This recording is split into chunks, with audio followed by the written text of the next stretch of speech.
नमस्ते बच्चों, कैसे हैं आप? मज़े में।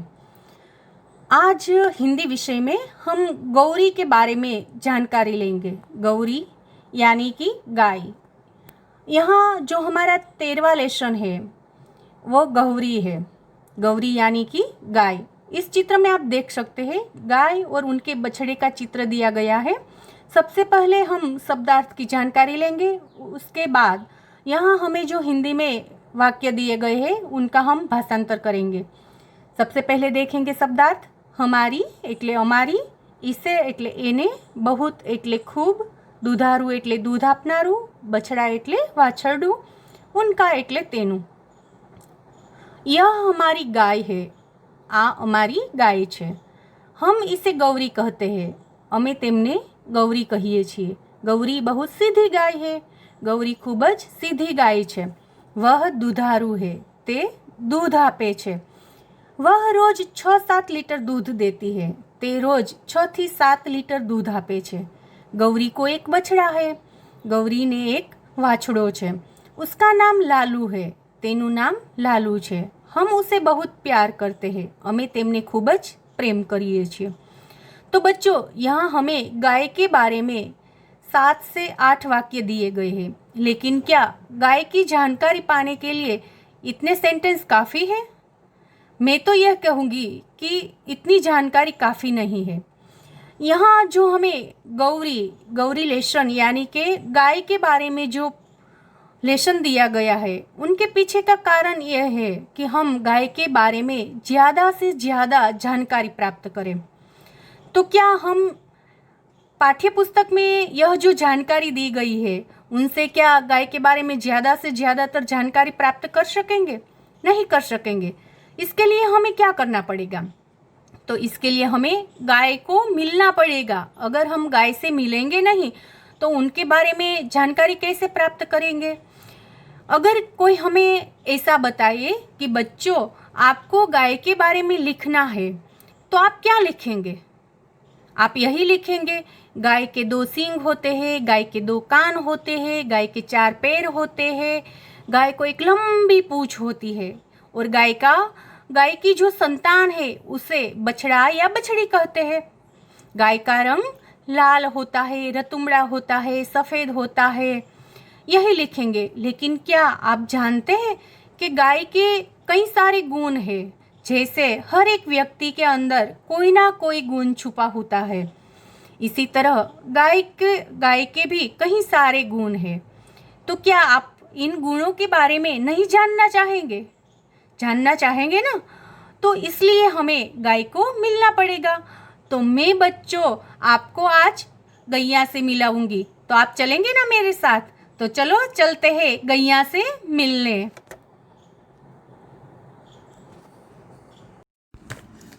तो लो बच्चों, आ गए हम गैया के बीच। क्या बच्चों आप जानते हैं कि कितनी तरह की माताएं हमको पालित पोषित करती है? नहीं जानते ना? तो आज मैं आपको बताऊंगी कि 3 तरह की माताएं हमें पालित और पोषित करती है। एक तो जन्म देने वाली हमारी माता, दूसरी धरती माता जिसके हृदय से उत्पन्न हुए अन्न से हमारे उदर की पूर्ति होती है, और तीसरी गाय विश्वतः माता यानी कि विश्वनी माता गाय माता।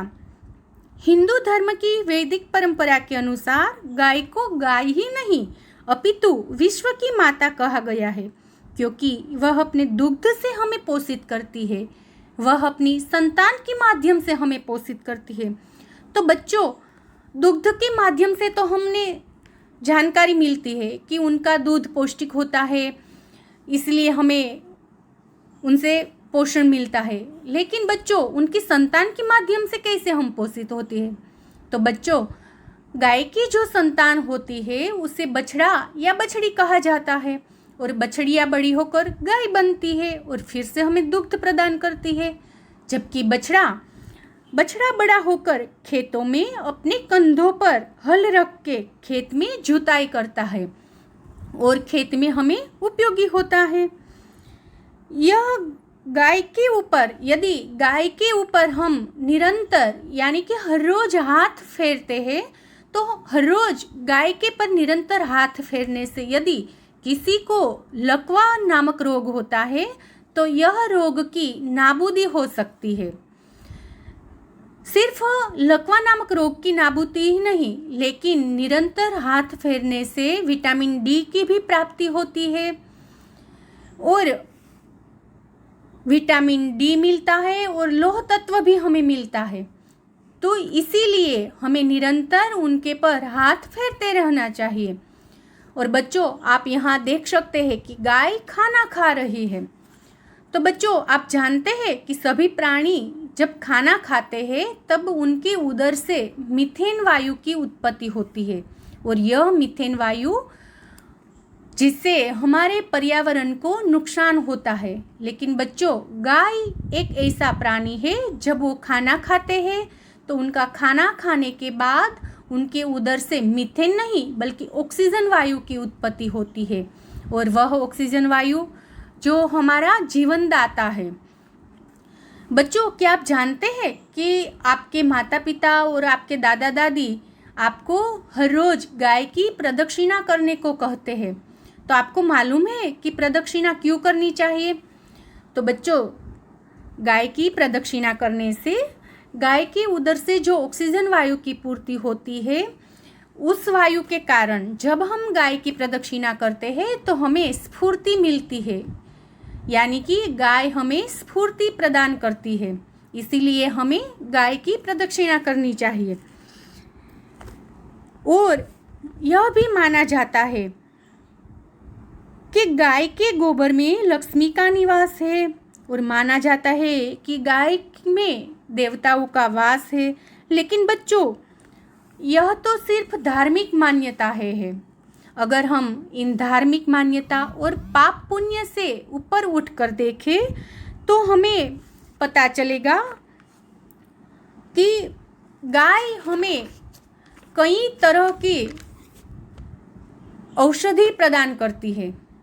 यानी कि हम यह भी कह सकते हैं कि गाय के अंदर कई सारे गुण है, जैसे कि गाय के दूध, मूत्र, गोबर में से बहुत से औषधि गुण पाए जाते हैं।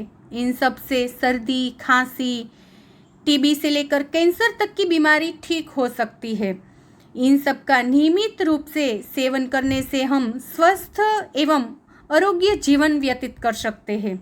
गाय का पंचगव्य कई छोटे बड़े रोग की रामबाण औषधि है। इससे शरीर की रोग निरोधक क्षमता बढ़ती है। ऐसा कोई रोग नहीं जिनका इलाज पंचगव्य ना कर सके। गाय के पंचगव्य और मूत्र से कैंसर तक का इलाज हो जाता है। गाय में एक बहुत ही महान गुण होता है और वह गुण यह है कि गाय अगर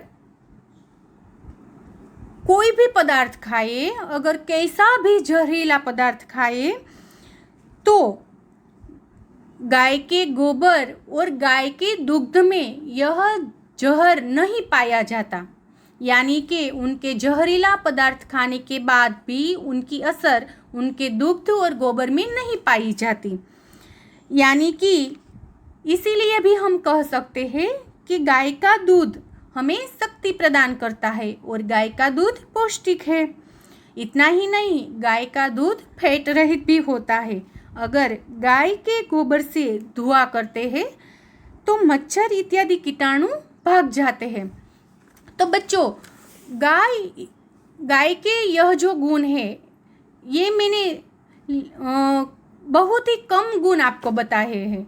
इनके अलावा भी कई सारे गुण गाय में होते हैं। तो बच्चों, गाय का महत्व हमारे जीवन में इतना ज़्यादा है, उनके बाद भी जब गाय वृद्ध हो जाती है तो लोग उसे कत्ल खाने भेज देते हैं। क्यों? तो क्या गाय को दुख नहीं पहुंचता होगा? जब कोई हमें मारते हैं, पीटते हैं तो हमें दुख होता है, तो गाय को भी दुख होता है, गाय को भी वेदना होती है, क्योंकि वह भी संवेदनशील है।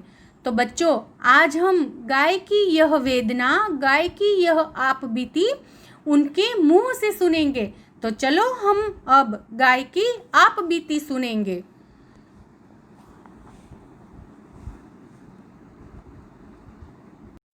तो आ गए बच्चों, आज मैं आपको मेरी आप बीती सुनाती हूँ।